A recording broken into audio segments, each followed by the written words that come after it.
अस्सलाम वालेकुम फ्रेंड्स, कैसे हैं आप सब। अल्लाह ताला से दुआ है कि आप सब खैरियत से हों। चैनल पर जो लोग नए हैं तो प्लीज़ सब्सक्राइब ज़रूर कर लीजिएगा और मेरे सब्सक्राइबर्स का हमेशा की तरह बहुत बहुत शुक्रिया। फ्रेंड्स, आज मैं बात करूंगी अपर्णा दिव्याल नामी एक यूट्यूबर हैं, इंडियन यूट्यूबर हैं और नौजवान बच्ची हैं। उनकी एज जो है वो अभी बहुत कम है और आज मैंने उनका एक व्लॉग देखा। व्लॉग मैंने कैसे देखा जी, आप सबको पता है कि कंटेंट ज़ाहिर है हमारा काम है, रिएक्शन का हम कंटेंट बनाते हैं। उस लिहाज से जो है नीनू की के ऊपर अक्सर मेरा रिएक्शन होता है। तो नीनू के चैनल पर कम्युनिटी लगी हुई थी अपर्णा दिव्याल के लिए। कुछ अपसेट सा लगा हुआ था, लिखा हुआ, अब याद नहीं क्या लिखा हुआ था। तो वहाँ से मुझे लिंक मिला, मैं अपर्णा के चैनल पर गई हूँ और मुझे देखकर लिटरली बहुत ज़्यादा, पहले तो मैं ऐसे हो गई ना जैसे पता नहीं किसी ने किसी को कोई दुख दे दिया, किसी ने फ्रॉड कर लिया किसी के साथ, क्यों ये लड़की ऐसा कर रही है। लेकिन जब तक मैंने वो पूरा वीडियो देखा तो मुझे कुछ समझ आया। अपर्णा नामी ये बच्ची जो है ये इंडियन यूट्यूबर है और इसके तकरीबन 7 लाख से ज़्यादा ही सब्सक्राइबर्स हैं और उसकी कुछ वीडियोस जो हैं वो मिलियंस में गई हुई हैं। ये बच्ची जो है ये यंग लड़की है और ये दिल्ली में आई थिंक रह रही है, अपने घर वालों से अलग रह रही है। घर वाले शायद मुंबई में है, मुझे पक्का नहीं पता। मैंने क्योंकि ना इसका जब व्लॉग देखा तो फिर मैं पीछे इसके काफ़ी सारे व्लॉग मुझे सजेस्ट हुए तो मैंने वो भी देखे। खैर, तो ये लड़की जो है वहाँ पर इसके बाल कटे हुए थे शोल्डर्स तक और इसने उनको 4 हिस्सों में पोनियाँ बना कर रखा हुआ था और फिर इसने अपने बालों को काटा, बुरी तरह काटा, बेदर्दी से काटा। और पोनियों में काटा, क्यों काटा कि उसने रीज़न बताया कि उसे सर्वाइकल हुआ और सर्वाइकल का रीज़न था उसके बचपन में इंतहाई घने और बड़े बाल।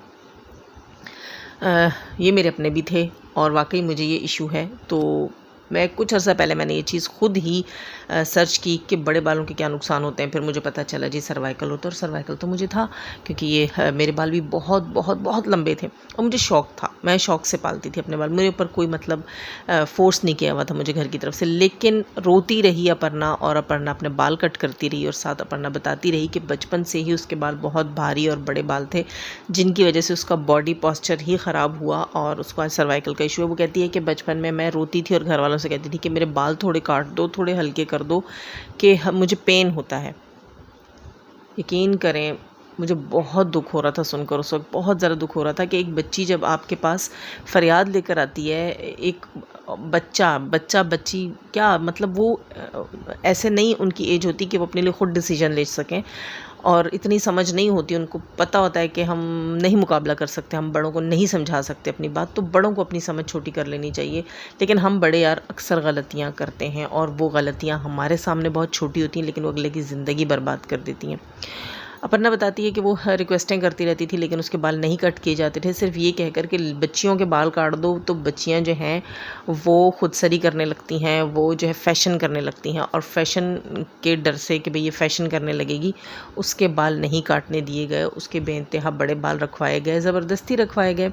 पसंद तो फिर बाद में यंग एज में होते हैं आपको बड़े बाल, बचपन में आपको नहीं पता होता, बचपन में घर वालों ने आपको फ़ोर्स करके रखवाए हुए होते हैं। हम जो थे हम अपनी कज़नों के साथ जो है मुकाबले में बाल रखा करते थे और मेरे बाल जो हैं वो सबसे लंबे होते थे और मुझे सब ही ज़्यादा अप्रिशिएट करते थे। और ये होता था हमारा कंपटीशन चल रहा होता था ना, तो मैं बहुत खुश होती थी कि मुझे कोई बीट नहीं कर सकता, मतलब मेरे बाल सबसे बड़े हैं। और मैंने फ़र्स्ट टाइम अपने बाल जब कट करवाए थे तो अपनी शादी से तकरीबन 1 महीने पहले मैंने अपने बाल कट करवाए थे और सब ही नाराज़ थे। ख़ास तौर पे मेरे अब्बू मुझसे जो है नाराज़ थे, अल्लाह मेरे अब्बू को गरी के जन्नत करे। वो बहुत खफ़ा हुए थे मेरे बाल कटवाने पे। लेकिन तब मैं बहुत ज़्यादा बीमार हो गई थी, मुझे टाइफाइड हो गया था और मैं अपने बाल नहीं संभाल पाती थी और मुझे मजबूरन कट करने पड़े। तब मैंने शोल्डर कट लिया था जितने अभी थे अपर्णा के बाल। तो अपर्णा के बाल जो हैं वो कहती है कि एक बार बचपन में वो शादी पे कहीं जा रही थी और उनके बाल जो हैं वो अच्छे नहीं लग रहे थे पीछे से, मतलब बैलेंस नहीं थे या क्या था, उनको ट्रिम करने पड़े थोड़े थोड़े। तो वो कहती हैं कि तकरीबन 1 इंच जितने जो है ना उसके बाल उसकी मम्मा ने पीछे से ड्रेस किए। तो उस 1 इंच के बालों पर वो कहती है कि हमारे एक फैमिली मेम्बर थे, वो मुझे कमरे के अंदर लेकर गए और मुझे खूब सारा डांटा और खूब सारी मेरी क्लास ली कि तुमने बाल काटे तो क्यों काटे। बाल अपर्णा के थे जी, आपके नहीं थे, वो उसके सर पे थे, ये उसकी चॉइस थी कि बाल उसे रखने हैं या नहीं रखने। आज वो बच्ची जब एज होती है एक लड़की की यंग एज होती है ना, तब उसे पता चलता है कि बाल मेरी ब्यूटी है, मेरी खूबसूरती है, इससे मेरा फेस प्यारा लग रहा है, इससे जो है मैं एक कंप्लीट वुमन दिख रही हूँ। इस एज में जब उसे अपनी ब्यूटी का एहसास हुआ, जब उसे पता चला कि ये मेरी खूबसूरती है, वो अपने बालों को नहीं रख पाती। दोस्तों मुझे सजेस्ट हुई उसकी वीडियो आज से 2 साल पहले की, अपर्णा की वीडियो। जब मैंने वो देखी, उसके अच्छे खासे लंबे बाल हैं उस वीडियो में, और उसने रोते हुए अपने बाल कटवाए हैं जब उसने शोल्डर कट लिया था। शोल्डर से थोड़ा बड़ा था, उसके बाद आई थिंक इसने 3-4 बार अपने बाल कटवाए, और अब जो उसने बाल कटवाए वो पोनियों में उसने काटे हुए थे। और उसने कहा कि मैंने पहले तो अपने पास ट्रिमर रखा था, उसने बिल्कुल उड़ाने का सोचा हुआ था दोस्तों अपने बाल, और अल्लाह ने उस पर करम किया कि उसने उड़ाए नहीं अपने बाल। और वो कहती है कि मैंने इनको 4 पोनियों में डिवाइड किया और पोनियाँ बांध कर उसने बुरे तरीके से काट दिए।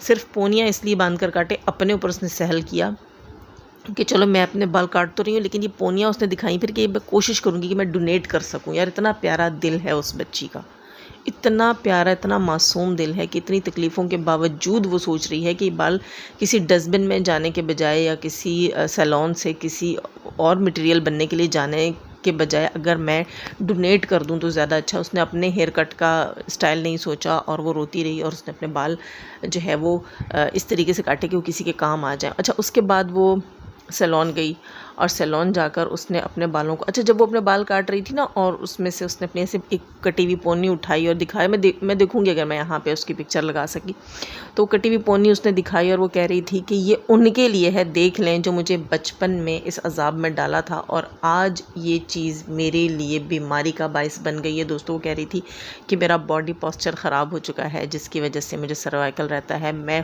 खुद से किसी टाइम अपने टीथ ब्रश नहीं कर सकती, और वाकई शोल्डर्स में बहुत ज़्यादा पेन होता है इसकी वजह से। मैं कुछ काम मैं भी ज़्यादा देर तक नहीं कर सकती, मैं भी थोड़ा बहुत काम करती हूँ और ज़्यादा रेस्ट करती हूँ, मेड वगैरह रखी हुई है, मैं इतने काम नहीं कर सकती, मेरी फैमिली भी मुझे बहुत हेल्प करती है।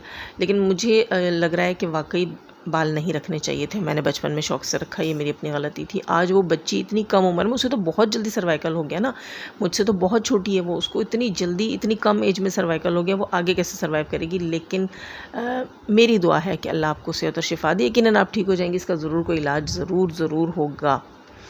अच्छा, इसके बाद ये जो है ये गई हैं पार्लर, और पार्लर सैलून जाके इन्होंने अपने बालों को ड्रेस करवाया है, तो उसमें वो और भी छोटे हो गए। अच्छा, जब वो ड्रेस करवा लिए हैं, अपर्णा अगर आप मेरी वीडियो सुन रही हो तो वो बहुत प्यारे लग रहे हैं आपके साथ, खुदारा इनको मज़ीद ट्रिम मत करना। वो कह रही थी कि ये मुझे अच्छे नहीं लग रहे, मैं घर जाके इन्हें शायद और ट्रिम कर दूँ, मत करना ऐसा, देखो अभी अच्छे लग रहे हैं, इतने काफ़ी हैं। इससे ज़्यादा करके ना आप अपना फेस लुक ख़राब कर रही हो, या आप अगर देखो किसी ने आपके साथ किया, आज आपको सर्वाइकल है, क्या आपके बाल उड़ाने से वो बंदा जो है वो वक्त वापस ला सकता है, या आप वो टाइम वापस ला सकती हो जब आप छोटी थी? आप वो टाइम वापस तो नहीं ला सकती ना, अपने बाल बिल्कुल अपना बाल ट्रिम करके अपने सर से अपने पूरे बाल उड़ा के वही वक्त वापस नहीं आ सकता, ना ही आपका सर्वाइकल ठीक हो सकता है। आप अपने सर्वाइकल के लिए जितने आप रखना चाहें अपने बाल, बॉय कट कर लिया करें, जैसे लड़कों के कटे हुए होते हैं वैसे कर लें, शोल्डर्स तक कर लें, छोटे बड़े करती रहा करें।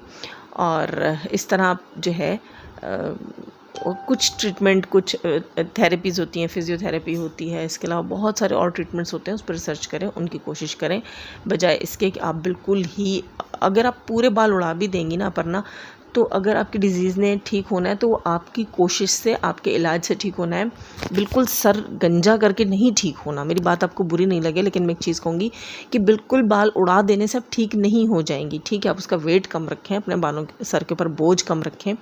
बालों का वज़न होता है दोस्तों, ठीक ठाक वेट होता है बालों का, तो वो जो है आप उस वेट को कम करें ज़रूर, लेकिन ये नहीं कि आप बिल्कुल ही अपना सर मुंडवा दें और आप कहें कि शायद आपका सर्वाइकल ठीक हो जाएगा, ऐसे नहीं होगा। सर्वाइकल ठीक करने के लिए आपको कुछ फिज़ियोथेरेपी की होती हैं, क्लासेस होती हैं, आप वो जाकर ले लें, फिज़ियोथेरेपी अपनी करवाएं, ट्रीटमेंट अपना करवाएं, उसके बाद वो क्लासेस आप खुद लें, सीखें और अपने लिए फिज़ियोथेरेपी करें। इसके अलावा कुछ ट्रीटमेंट्स और होते हैं, मैं रिसर्च करूँगी, अगर मुझे भी मिले तो मैं आपको सजेस्ट करूँगी, अपनी कोई वीडियो बनाऊँगी अपर्णा के लिए, तो आप वो भी ज़रूर देखिएगा।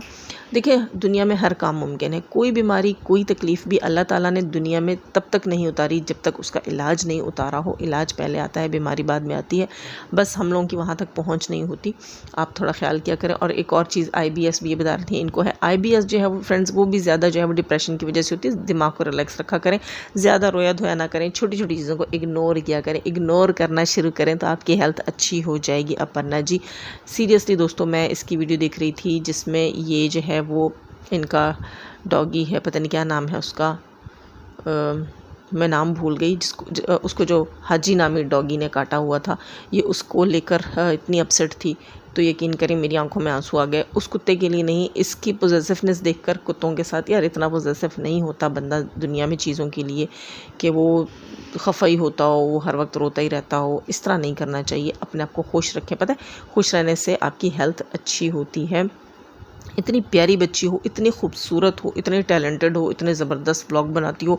एक दिन में मैंने तुम्हारे देखो 6-7 व्लॉग देख लिए, फ़र्स्ट टाइम ही तुम्हें देखा, और इतने सारे व्लॉग्स मैंने तुम्हारे देख लिए। टैलेंट है तुम्हारे अंदर, तुम्हारे व्लॉग देखने जोगे थे तो देखे है ना।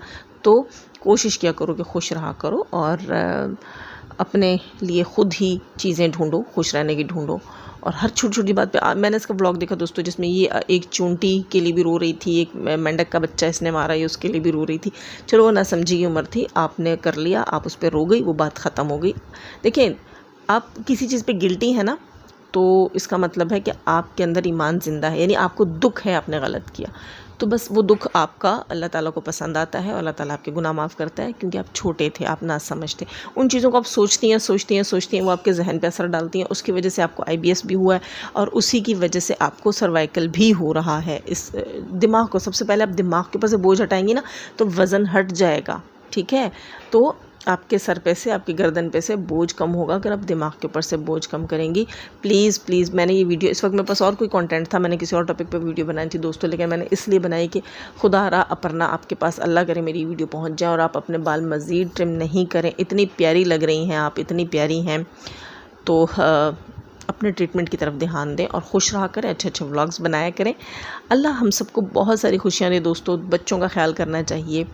वाकई हम पेरेंट्स जो हैं, हम गलतियां करते हैं, मैं इस चीज़ को मानती हूँ कि हम जो है, यार नॉलेज नहीं होती, हम लोगों को नॉलेज नहीं होती है। ऐसा टाइम होता है कि हम अपने बच्चों के लिए स्टैंड नहीं ले पाते, जॉइंट फैमिलीज़ होती हैं, कितना कुछ होता है लाइफ में।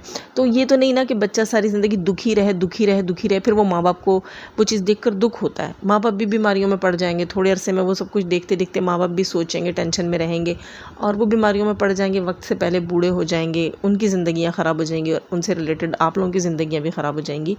तो जो चीज़, जो वक्त चला गया, जिसको आप नहीं वापस ला सकते, तो आप जो बेहतरी कर सकते हो वो करो। गुजरे हुए वक्त को लेकर रोना पीटना, वो फिर आपको कभी आगे नहीं बढ़ने देता।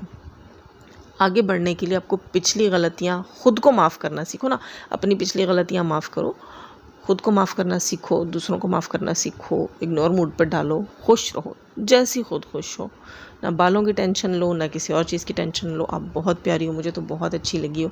अल्लाह आपको बहुत सारी खुशियाँ नसीब करे, अल्लाह ताला सबके बच्चों को बहुत सारी खुशियाँ नसीब करे। हाँ, आपके पुराने व्लॉग थे शायद जिनमें मैंने सुना आप लोगों ने अपने गली के एक बदमाश कुत्ते का नाम हाजी रखा हुआ है। तो मैं एक चीज़ बता दूँ कि अगर आपको मेरी बात बुरी नहीं लगे, शायद हाजी बोलते हैं आप उसको, हाजी अगर आप लोग बोलते हैं या कोई और प्रोनाउंसिएशन, अगर हाजी प्रोनाउंसिएशन है तो प्लीज़ उसको चेंज करें। हाजी हम मुसलमानों में हज करने वाले को बोलते हैं, जो खाना काबा, जो हमारी मुक़द्दस सरज़मीन है, उस पर जाकर और वहाँ इबादत करते हैं, हज के मौके पर हज करके आते हैं। उन हुज्जाज कराम को, अगर वो औरत है या मर्द है, हम उन्हें हाजी और हाजन कहते हैं। तो प्लीज़ एक कुत्ते का नाम हाजी मत रखें, क्योंकि इस्लाम में कुत्ता एक नापाक जानवर है और ये बहुत बड़ी जो है वो गलती है अगर आप कर रही हैं। तो प्लीज़ ऐसा नहीं करें। अगर वाकई उसका नाम हाजी है, मुझे सुनने में ऐसा लगा, अगर कोई और नाम है तो प्लीज़ आप वीडियो सुन रही हैं तो बताइएगा, लेकिन अगर सच में उसका नाम हाजी है तो ये नाम आप चेंज करें। क्योंकि देखें, रिस्पेक्ट सब मज़ाहिब की है, हमारी कोशिश होती है कि हम आपके मज़हब को रिस्पेक्ट दें और आपको भी चाहिए कि आप इस किस्म के नाम ना रखें जिससे जो है वो हम मुसलमानों को भी दुख पहुँचे। तो मेरी अगर कोई बात किसी को बुरी लगी उसके लिए सॉरी। वीडियो अच्छी लगी होगी लाइक करके जाइएगा, नए हैं तो सब्सक्राइब कीजिएगा। जाने से पहले हमेशा की तरह दुआ, अल्लाह ताला हमें आसानियाँ अता फरमाए, आसानियाँ बांटने की तौफीक अता फरमाए और शैतान सिफ्त मर्दों और तो रखे हमें, हमारे चैनल्स, हमारे पैनल्स और हमारी फैमिलीज़ को महफूज। आमीन सुम आमीन। अपना बहुत सारा ख्याल रखिएगा। अल्लाह हाफिज़।